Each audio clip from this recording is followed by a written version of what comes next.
Tama po ba sir na hindi pa agad magbayad ng MPL loan amortization sa approved pag-ibig loan ko this month?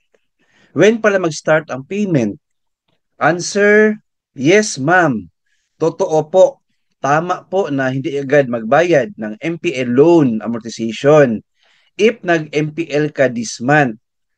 When mag-start ang payment? 2 months after pa po ang payment po. Yes, ma'am. You heard me right. Bakit po?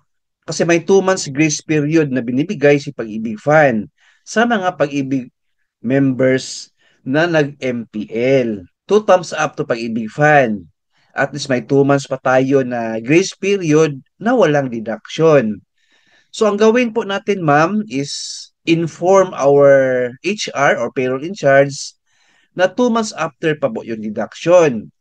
So, ang gawin niyo po, maghingi kayo ng printout sa Pag-ibig Fund concerning loan term ninyo and new Pag-ibig Loan Amortization.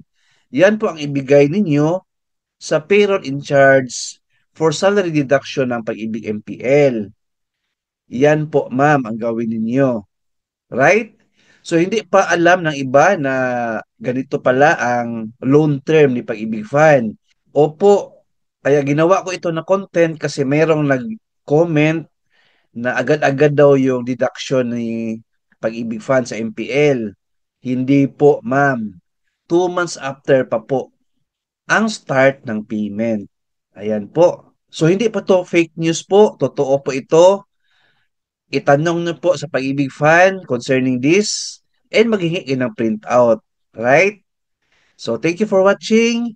Please like, share this video, and subscribe my YouTube channel. Thank you, God bless, and 2 thumbs up.